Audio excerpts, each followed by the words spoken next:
Hello everyone and welcome to Edutap. इस video में मैं आपके साथ डिस्कस करने जा रहा हूं about the important topics for the subject of current affairs, जो कि हमारे नायब तहसीलदार एग्जाम के लिए जरूरी हो जाते हैं। ठीक है, तो नायब तहसीलदार एग्जाम में जैसा कि आप जानते हो करंट अफेयर्स का एक अच्छा खासा वेटेज आता है और कुछ इंपॉर्टेंट टॉपिक्स हैं जिनको पढ़ना जरूरी है अगर आप करंट अफेयर्स के क्वेश्चंस को करेक्टली सॉल्व करना चाहते हो इन दी एनटी एग्जामिनेशन। तो कौन से वो टॉपिक्स हैं? सबसे पहले उन टॉपिक्स की हम लोग बात करते हैं। If we talk about the important topics for the Naib Tehsildar exam, सबसे पहले हमारा जो इंपॉर्टेंट टॉपिक आता है that is your awards. Awards in news, जो रिसेंट टाइम्स में दिए गए अवार्ड्स हैं पिछले एक साल के अंदर, वो अवार्ड्स के ऊपर क्वेश्चंस आपको बहुत ज्यादा पूछे जाते हैं तहसीलदार एग्जाम के अंदर, जिसमें आपके इंटरनेशनल अवार्ड्स हो सकते हैं, जैसे कि आपका नोबेल अवार्ड है, या आपके जो यूनेस्को के द्वारा दिए जाने वाले अवार्ड्स होते हैं, अलग अलग कंट्रीज के जो सिविलियन ऑनर्स होते हैं, अगर वो किसी इंडियन को मिले हैं तो वो और ज्यादा इंपॉर्टेंट हो जाते हैं। इसके अलावा जो भारत देश के अंदर important awards given by the government है, जैसे कि जो पद्मा अवार्ड्स होते हैं, जो भारत रत्न अवार्ड्स होते हैं, खेल पुरस्कार होते हैं, वो जिन ही पर्सनालिटीज को दिए जाते हैं उनके ऊपर आपको काफी सारे क्वेश्चंस पूछे जाते हैं। ठीक है, तो सबसे पहला हमारा जो इंपॉर्टेंट टॉपिक हुआ वो हुआ अवार्ड्स का। और इसमें आप एक चीज ध्यान रखेंगे कि अवार्ड्स बहुत सारे हैं, किन लोगों को मिलते हैं, उनके नाम भी बहुत सारे हैं, तो कंफ्यूजन होने के काफी ज्यादा चांसेस होते हैं। ऑब्वियसली एमसीक्यू टाइप का पेपर है, तो ऑब्जेक्टिव ऑप्शंस को देख करके आप शायद करेक्ट आंसर तक पहुंच सकते हो, लेकिन टू अवॉइड कंफ्यूजन जरूरी है कि आप अवार्ड्स की जो करंट अफेयर्स का जो नोट्स आप बनाओगे, जो अलग अलग अवार्ड्स और उनके जिन लोगों को अवार्ड मिले वो लिस्ट आप बनाओगे, तो उसको बार बार आप रिवाइज करते रहिए ताकि आपके माइंड में सारी चीजें क्लियर रहें। तो जैसे अगर आप 2022 का अगर एग्जाम देने जा रहे हो नायब तहसीलदार का, तो एटलीस्ट 2021 और 22 में जो नोबेल अवार्ड्स दिए गए हैं, किनको दिए गए हैं, वो आपको क्लियर होना चाहिए। जो पद्मा अवार्ड्स 2022 और 2021 में दिए गए हैं वो आपको बहुत अच्छे से क्लियर होने चाहिए। इसके अलावा जो और दूसरे अवार्ड्स होते हैं, जैसे मैग्सेसे अवार्ड है, बुकर अवार्ड है, मैन बुकर प्राइज है, तो ये सारे अवार्ड्स भी आपको अच्छे से दो, एटलीस्ट जिस साल आप एग्जाम दे रहे हो उस साल के अगर वो दे दिए गए हैं या और पिछले साल के अवार्ड्स आपको बहुत अच्छे से पता होने चाहिए। नेक्स्ट आता है स्पोर्ट्स। स्पोर्ट्स इन न्यूज, खास तौर पे दो sports where India has been involved. ठीक है, तो जहां पर इंडिया की इन्वॉल्वमेंट है, जहां पे कोई टूर्नामेंट इंडिया ने जीता है, और खास तौर पे इन स्पोर्ट्स में भी क्रिकेट, जो इंटरनेशनल टूर्नामेंट्स होते हैं जैसे ओलंपिक्स, एशियन गेम्स,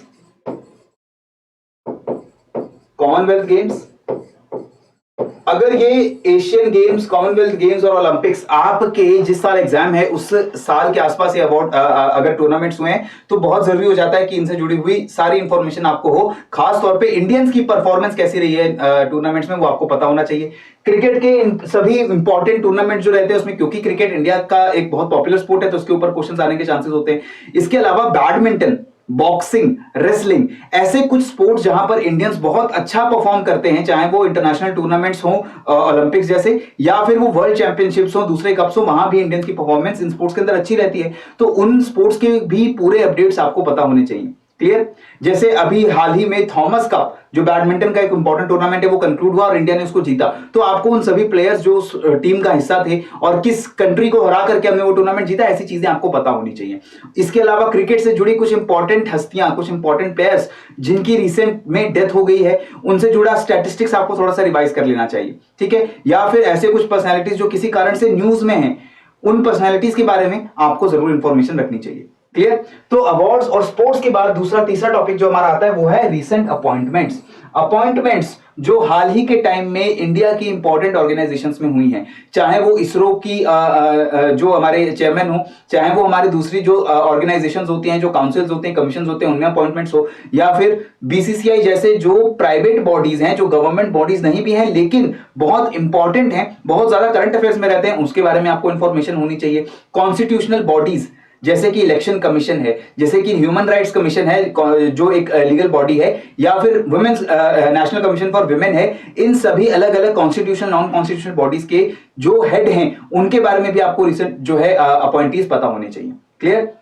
अपॉइंटमेंट्स के ऊपर भी काफी सारे क्वेश्चंस आपको देखने को मिलते हैं। इसके बाद टॉपिक आता है इंटरनेशनल ऑर्गेनाइजेशंस का, खास तौर पे यूनाइटेड नेशंस और उससे affiliated bodies, UNESCO, United Nations security council, United Nations general assembly, ये सारी इंपॉर्टेंट ऑर्गेनाइजेशन से जुड़े कुछ क्वेश्चंस हमें देखने को मिलते हैं। इसमें भी अपॉइंटमेंट्स, अगर कोई नया सेक्रेटरी जनरल यूएन का अपॉइंट हुआ है तो आपको पता होना चाहिए। अगर इंडिया किसी इंपॉर्टेंट ऑर्गेनाइजेशन में, जैसे सिक्योरिटी काउंसिल का इंडिया पार्ट बना है, तो वो आपको पता हो, ह्यूमन राइट्स काउंसिल है या कोई दूसरी ऐसी काउंसिल्स हो, यूनाइटेड नेशंस की बॉडीज हो जिसमें इंडिया एक इंपॉर्टेंट रोल में है, तो वो आपको पता होना चाहिए।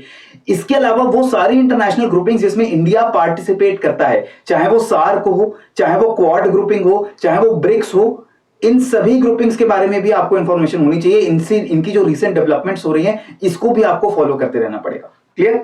फिर बात आती है गवर्नमेंट स्कीम्स की। सेंट्रल एंड हिमाचल प्रदेश की स्टेट गवर्नमेंट की जो स्कीम्स हैं, इसके ऊपर भी आपको एक दो क्वेश्चन जरूर देखने को मिलते हैं नायब तहसीलदार एग्जाम्स में। तो ये गवर्नमेंट स्कीम्स भी आप रिवाइज करेंगे। खास तौर पे ये स्कीम्स कौन सी मिनिस्ट्री के द्वारा लाई गई है, इनका ऑब्जेक्टिव क्या है, किसको फायदा पहुंचाती हैं, ये सारी प्रोविजंस आपको अच्छे से क्लियर होनी चाहिए about government schemes. Lastly space missions.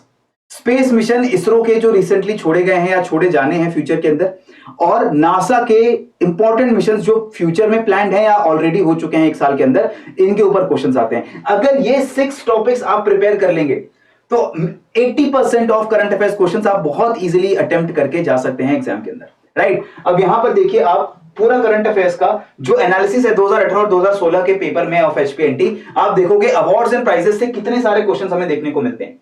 Schemes and programme से भी हमें एक से लेकर 4 क्वेश्चन हमें देखने को मिले हैं। अपॉइंटमेंट से बहुत सारे क्वेश्चंस हैं, इंटरनेशनल ऑर्गेनाइजेशन से काफी क्वेश्चंस हैं, स्पेस मिशन से क्वेश्चंस हैं और स्पोर्ट्स से क्वेश्चंस हैं। ये क्वेश्चंस अगर आप मिला दोगे तो आपका सारा करंट अफेयर्स का पोर्शन जो है वो आप इजीली कवर कर सकते हो। ठीक है, तो ये स्ट्रीमलाइन करके आप चेकलिस्ट बना लीजिए। इन सभी टॉपिक्स को जरूर रिवाइज करिएगा अपने एग्जाम में जाने से पहले।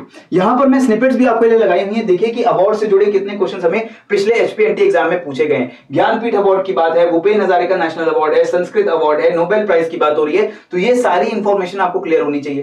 इसके अलावा स्पोर्ट्स में कॉमनवेल्थ गेम से जुड़ा क्वेश्चन है, खेल रत्न अवार्ड स्पोर्ट्स का भी और अवार्ड से जुड़ा हुआ क्वेश्चन भी है, फीफा फुटबॉल टूर्नामेंट से जुड़ा हुआ क्वेश्चन आ गया आपको, इंडियन बॉलर जो कि 50 विकेट लेने वाला बॉलर बना पहला 2 कंसेक्यूटिव कैलेंडर ईयर में, ये स्टैटिस्टिक्स के क्वेश्चन भी क्रिकेट से जुड़े हुए आपको देखने को मिले हैं। इसके बाद बात आ जाती है अपॉइंटमेंट्स की।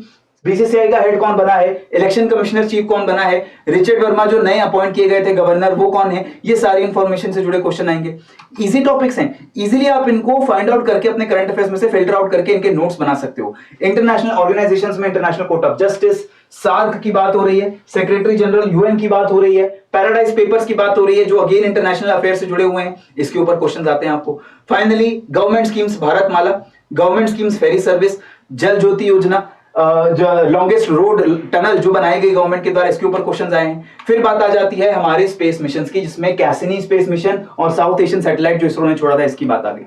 सो friends, in a nutshell what I want to tell you is that current affairs बहुत वास्ट सब्जेक्ट है, लेकिन अगर आप स्मार्टली प्रिपेयर करते हो और इन 6 टॉपिक्स को फोकस तरीके से प्रिपेयर करके आप एग्जाम में जाते हैं, तो बहुत इजीली आप करंट अफेयर्स के क्वेश्चंस को करेक्टली अटेम्प्ट कर सकते हो। सो इस वीडियो में मेरी तरफ से इतना ही। मुझे उम्मीद है आपको ये वीडियो पसंद आई होगी। इसको जरूर लाइक करिए अगर आपको वीडियो पसंद आई है, एंड चैनल को सब्सक्राइब करने के बाद टेलीग्राम चैनल अगर आप ज्वाइन कर लेते हैं तो आपको पीडीएफ भी अवेलेबल हो जाती है इस पूरे सेशन की। सो इस सेशन में मेरी तरफ से इतना ही। पढ़ते रहिए, बढ़ते रहिए। जय हिंद एंड जय भारत।